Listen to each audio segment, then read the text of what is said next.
Ici Abidjan Regard est disponible et téléchargeable gratuitement. Ici Abidjan Regard, c'est plus de photos, moins de tests, un contenu plus soft et mieux affiné. Ici Abidjan Regard, nous croisons tous les regards de ceux qui font Abidjan. Bonjour à tous. Je reçois M. Frédéric Somda, président de l'UPC, entendez, Union pour le progrès et le changement Côte d'Ivoire. Monsieur Frédéric Somda, bonjour. Bonjour. Le Burkina Faso est en pleine campagne électorale. Effectivement. Mais avant, il y a une actualité brûlante, l'affaire des écoutes téléphoniques qui agite aujourd'hui les réseaux sociaux et qui implique des personnalités du Burkina, mais aussi des personnalités ivoiriennes, Guillaume Soro, Djibril Bassolé. Oui. Comment réagissez-vous à cela? N'est-ce pas une affaire d'État? Vous savez, l'UPC est un parti qui aspire à la gestion du pouvoir d'État. Et c'est pour cela que devant toute cette effervescence, je dirais même cette agitation qui accourt en ce moment sur les réseaux sociaux et même sur certaines chaînes internationales, je suggère qu'on sorte rapidement de l'ascenseur émotionnel pour vraiment regarder les choses qui tiennent compte de l'intérêt des deux pays, donc de la Côte d'Ivoire et du Burkina Faso, qui sont liés depuis des lustres par l'histoire et la géographie. Mais ça reste un problème. Si les faits sont avérés, c'est que c'est grave. Mais je veux prendre vraiment du recul, parce que vous savez, tout est possible. Et même dans le domaine de l'intelligence artificielle, sans donner un blanc-seing à l'accusé, ou du moins à la personne qui est prétendument identifiée comme étant celle qui a émis dans la bande sonore, qui a tenu certains propos, je dis qu'il faut faire vraiment attention.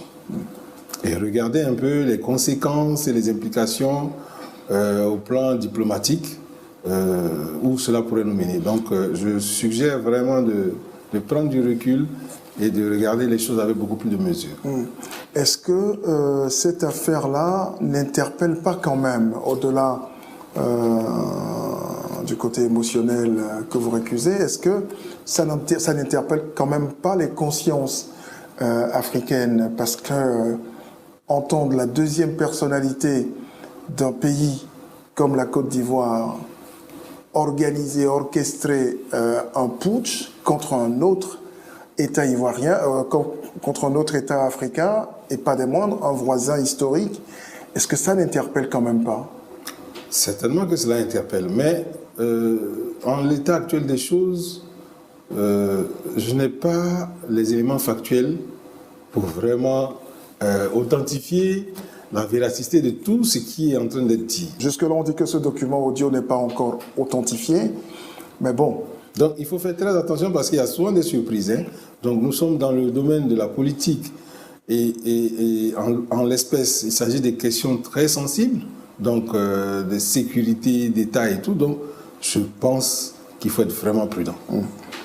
Alors, la campagne électorale s'est ouverte dans votre pays. Oui. Il y a 14 candidats. Est-ce que c'est quand même pas beaucoup, ce nombre, 14 candidats à la présidentielle? Est-ce que ça ne fait pas quand même un effectif, je vais dire, pléthorique? Moi, je pense que c'est un signe de vitalité. Après ce long règne, je dirais ce règne trentenaire donc, de l'ancien président Blaise Compaoré, je pense que c'est une bonne chose qu'il y ait cette respiration démocratique qui autorise que toutes les personnes qui se sentent des capacités donc, à proposer un projet de société au Burkinabé, je pense qu'il faut vraiment laisser les choses ouvertes. À mon avis, c'est une bonne chose.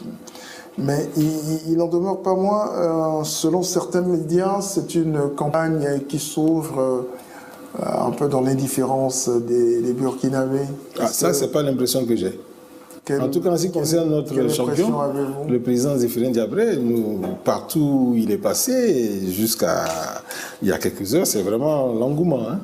Bon, maintenant, en ce qui concerne les autres candidats, je ne sais pas, je n'ai pas d'éléments de réponse là-dessus, mais je sais que cette campagne est animée. Vous voulez dire que votre candidat est le meilleur? Dans tous les cas, l'offre alternative que notre champion propose, à mon avis, est la meilleure. Et la meilleure, pourquoi? Peut-être que nous allons arriver... C'est normal que vous le dites ainsi, parce que vous êtes quand même membre de son parti. Non, sans condescendance ni chauvinisme, je pense que le président Zéphrin Diabé propose la meilleure offre politique du moment. Selon vous? Selon moi. Et le premier élément que j'ai pour l'attester, c'est qu'il a chiffré son projet de société. Il y en a bien d'autres qui ont chiffré leur projet de société, mais qui ont fait exactement le contraire de ce qu'ils ont promis quand ils ont gagné. Oui, mais c'est déjà une audace que de proposer... En même temps, ça ne repose pas sur grand-chose, avoir chiffré un projet de société, en même temps sans avoir les manettes du pouvoir. Mais le président Diabé ne se contente pas de chiffrer.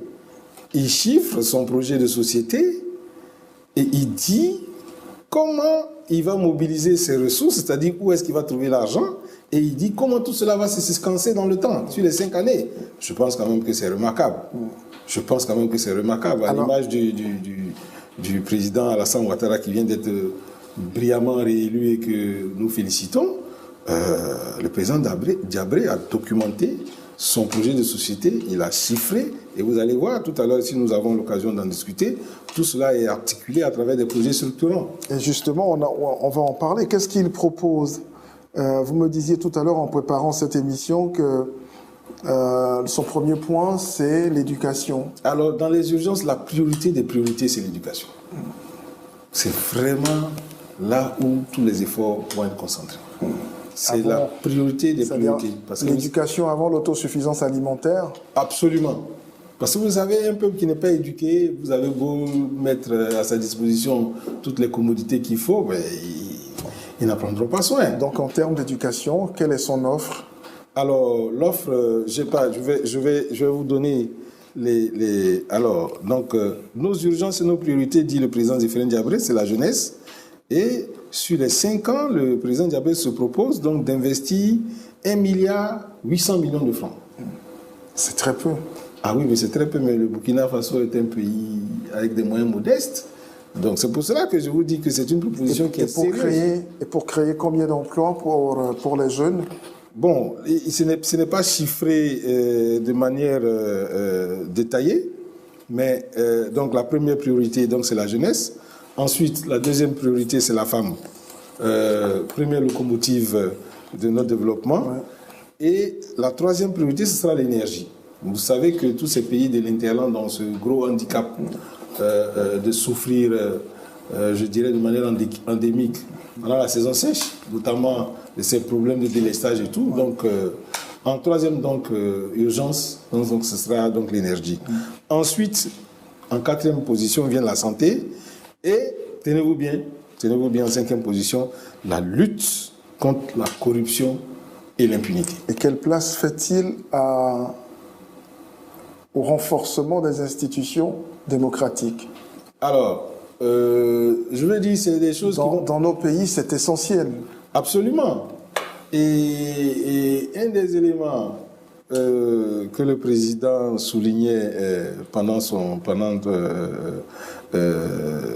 des propos de campagne qu'il a tenus, c'est de dire que s'il était élu, si les Burkinabés lui faisaient confiance, la première des choses, c'était de proposer une loi qui allait exiger de tous les candidats qui viendraient compétir de déposer de longs mois à l'avance leur projet de société, pour ne plus que n'importe quel prétendant vienne sous prétexte qu'il a les moyens de réunir et la caution et un certain nombre de signatures pour venir participer. Le Burkina Faso sort d'un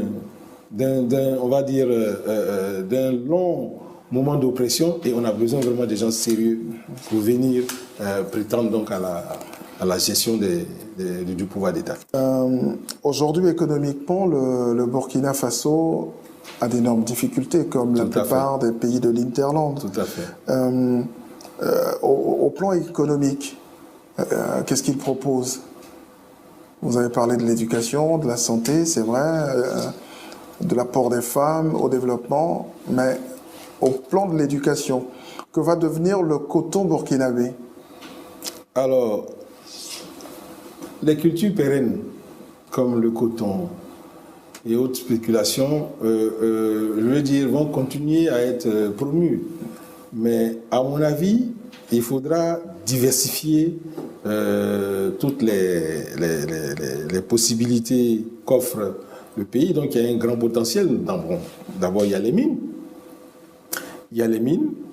Il y a l'artisanat, la culture, le tourisme, un certain nombre de services. Vous savez, vous avez des pays comme le Japon qui n'ont aucune ressource, aucune matière première, mais qui ont mis l'accent sur la matière grise, et aujourd'hui c'est celle-là qui est exportée. Donc vous avez la transformation du coton burkinabé. Alors, la transformation en tant que telle, peut-être ne va pas se faire dans les 5 ans à venir, mais c'est surtout le renforcement des capacités. Elle sera créatrice de richesse aussi. Tout à fait, mais c'est surtout le renforcement des capacités au niveau des ressources humaines qui va permettre donc au Burkinabé et par essence le pays lui-même de sortir donc de ce, on va dire, de ce cycle économique fondé sur les cultures pérennes, coton, anacarde et même les mines. N'oubliez pas que, en ce qui concerne les richesses du sous-sol, c'est, on va dire, ce sont des ressources que nous prélevons sur l'héritage de nos enfants. Donc, il est très, très, très, très important de savoir comment ces ressources-là vont être utilisées pour que, au moment où viendra la raréfaction donc, de ces minéraux du sous-sol, on soit passé à une économie de véritables services. C'est bien l'éducation, c'est bien les mines, mais est-ce que c'est pas encore mieux les infrastructures routières? Parce qu'on sait aujourd'hui que le Burkina Faso en souffre. Ça fait partie d'un certain nombre de projets qui vont se séquencer, mais vous savez aujourd'hui, un pays tout seul ne peut pas, on va dire, mobiliser les ressources pour développer son infrastructure. Donc je pense que dans le cadre donc, de la CEDEAO et des autres organisations sous-régionales, il y a une mutualisation donc des efforts qui va être activée pour permettre justement à chaque pays de disposer d'infrastructures qui s'intègrent de manière cohérente dans cet ensemble. Donc je prends par exemple le cas de la Côte d'Ivoire et du Burkina qui ont des projets de réalisation d'autoroutes donc, qui vont permettre aux deux pays de faire la jonction, faciliter donc la fluidité, la circulation donc, des biens et des personnes. Donc je pense que le président Diabré, en tant qu'économiste, si les Burkinabés lui font confiance, je pense qu'il sera tout à fait dans cette perspective. Alors, Monsieur Frédéric Somda, là, le Burkina s'apprête à tourner la page des années Compaoré. Elle va certainement ouvrir une nouvelle page, mais cette page-là, n'est-ce pas aussi, ou quelque part, la page des incertitudes? Moi, je dirais que c'est une très belle page qui va s'ouvrir. Vous êtes optimiste de nature. Ah oui, si les Burkinabés portent leur choix sur le président Zéphirine Diabré, je pense que c'est une très belle page qui va s'ouvrir. Un des challenges donc, que le président Diabré entend relever, c'est d'abord de donner tous les moyens à la justice, de mettre fin à la problématique de l'impunité. En clair, Compaoré... On a observé pendant le long règne de Compaoré que la gestion du pays était aux mains d'une coterie qui a fini par, on va dire, se satisfaire du grand confort dans lequel elle était installée. Et fatalement, on a débouché sur un système qui a favorisé l'impunité. Donc, et la KBJ aussi. Tout à fait. Donc, d'abord, la justice. Pour que du plus petit Burkinabé à la personne qui est en charge la plus haute charge de l'État, tous soient égaux devant la loi.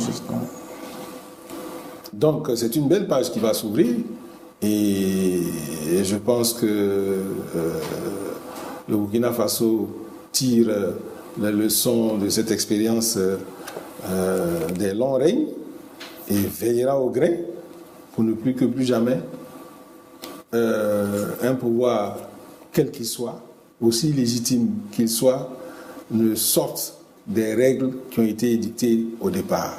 On ne verra plus ces mouvements de changement des règles du jeu en cours de match. Ça, c'est terminé. C'est pour cela que je dis que c'est une belle page qui va s'ouvrir. Alors, est-ce que vous pensez que ces élections-là seront bien organisées? Bon, est-ce que la commission électorale a eu le temps de bien penser son organisation? Moi, je pense que oui. Je pense que oui, même du temps du président Blaise Compaoré, les choses étaient déjà bien faites.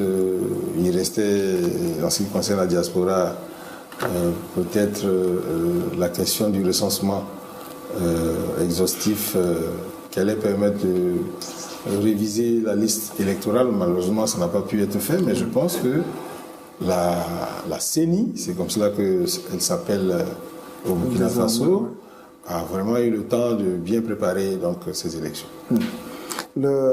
Comment se fait-il qu'il y a une sorte de... Il y a un grand écart entre la population électorale et la population du pays.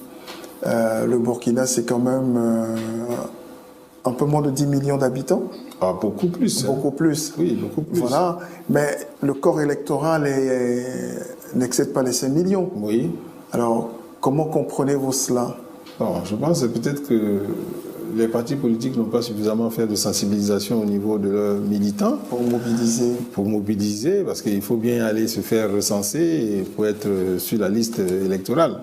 Donc je crois, et il faut aussi reconnaître que le Burkina Faso est encore un pays rural.